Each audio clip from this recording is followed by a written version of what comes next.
আসসালামু আলাইকুম প্রিয় ভিউয়ার্স, দেশে ও দেশের বাইরে যারা দেখতেছেন আজকে এই ভিডিওটা করার উদ্দেশ্য ছিল গেলে আমার এক বন্ধু, সে ওমান প্রবাসী, তার এক কাজের জন্য আজকে এই কাজটা শুরু করলাম। ইনশাল্লাহ 72 ঘন্টার ভিতরে ফলাফল পাবে। এই জন্য এই কাজগুলো করছি। 3টা পুতুল নিছি, একটা পুতুলে পার করে মাসে 2টা পার করে, আমি 3টা নিছি। এখানে হচ্ছে গেলে 8টা লেবু 4টে সে তাগি আর সজারু কাটা দিয়ে বানগুলো মারা হবে। এই বানটা খতরনাক বান বলে। এই খতরনাক বান যে একবার এই কিতাবের বানগুলা খাইছে সে সারা জীবন মনে রাখবো যে সে কি একটা বান খাইছে। আসলেই এই বানটা প্রকৃতিভাবে ভাঙ্গে ভেদ দেওয়া যাবে না, ইউটিউবে সব কিছু বলা যায় না। দেখেন, কাজ করতে গেলে এরকম কাজ লাগে। কি কি বিষয়ে কাজ লাগে অনেকে জিজ্ঞেস করছেন, জানতে চাইছেন যে পুতুল বান কেমনে করেন ওস্তাদ, ভালো করে একটু দেখান। আমরা কত সময় সুই দিয়ে করি, কত সময় সজরু কাটা দিয়ে করি, কত সময় লেবু লাগে, আর আরও জিনিস লাগে, যেমন কাম সিন্দুর, শিব সিন্দুর, এগুলা বাকি জিনিস আরও কিছু গোপনীয় তথ্য আছে, সেগুলা দেখান যাবে না, ভিডিওতে দেখান সম্ভব না। এই জন্য আমরা এগুলা দেখাবো না। তাই ভিডিওটা বেশি বড় করব না।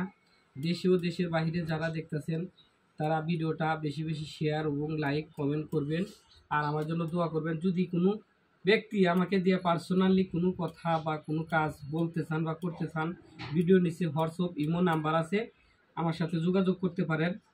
আর যে কোনো বিষয়ে সুপরামর্শ নিতে পারেন, আমরা যে কোনো কাজ করাতে পারেন। জাদু টোনা বান মারণ কাটন উচ্চটন বিদ্বেষণ মোহিনী বিদ্বেষণ, ছেলে সন্তান কথা শোনে না, অবাধ্যকে বাধ্য করা হয়, বিভিন্ন ধরনের চালানির মাধ্যমে কাজ করা হয়। আপনারা দেখেন কিভাবে কাজগুলা করি, সুন্দরভাবে বুঝবেন। এখন এই ইউটিউবে অনেক লোক আছে প্রতারণা করে, বিভিন্ন ধরনের মনে করেন যে সাজসজ্জা নিয়ে বসে বলে যে এটা করছি ওটা করছি। আসলে কাজের বেলায় কোনো কিছু না।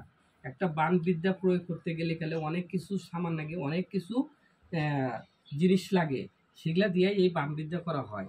আসলে ভাই, বান বিদ্যা এমনই একটা জিনিস, যারা কবিরাজ তারাই জানে, আর যারা কবিরাজ না তারা জানে না। কারণ ফ্যানের বাতাস অনুভব করা যায়, কিন্তু বোঝা যায় না যে বাতাসটা কোথা থেকে আসছে, কিন্তু অনুভব করা যায় শরীরে লাগলে। তো বান বিদ্যাও এরকম, আপনি বান লাগলে আপনি অনুভব করতে পারবেন। আপনি মাথা ব্যথা করবো, হাত ব্যথা করবো, আপনি কাজে মন বসবো না, খাইতে মন চাইবো না, আস্তে আস্তে শুকায়া যাবেন। আপনি নিজের কাছে নিজের চেহারা খুব খারাপ লাগবে, মাথাটা সবসময় চিনচিন বাম সাইডে ব্যথা করবে। এরকম আলামত বুঝলে তাহলে বুঝবেন যে আপনাকে জাদুটোনা করা হয়েছে। বিশেষ করে এরকম কালা কাপড় লাগবে, আর এই কালা কাপড় দিয়ে এটাকে ভালো করে জড়াইয়া এই তাগি দিয়া এই 2টা পা বাঁধে দেওয়া হবে। যদি দেখেন যে আপনার হাত পাও ঝিমঝিম করে আসতেছে, আপনার হাত পা রগগুলা তাই না এসে আপনি বসলে গেলে বেশিক্ষণ বসে থাকতে পারেন না, তাহলে বুঝবেন যে আপনার প্রতি কোনো একটা কিছু করছে। 100% এটা শিওর, আমি এটা বলে দিলাম। আপনারা এইগুলো অনুভব করবেন, তাহলে বুঝবেন যে আপনার প্রতি কালা জাদু করা হয়েছে বা ব্ল্যাক ম্যাজিক করা হয়েছে। ব্ল্যাক ম্যাজিক এমনই একটা জিনিস, যারা না বুঝছে না দেখছে তারা কোনোদিনও বুঝতে পারবে না, জানতে পারবে না। তাই আমার সাথে যোগাযোগ করতে চাইলে ভিডিও নিচে হোয়াটসঅ্যাপ ইমো নাম্বার আছে, যে কোনো বিষয়ে যোগাযোগ করবেন। ভালো থাকেন, সুস্থ থাকেন, আল্লাহ হাফেজ।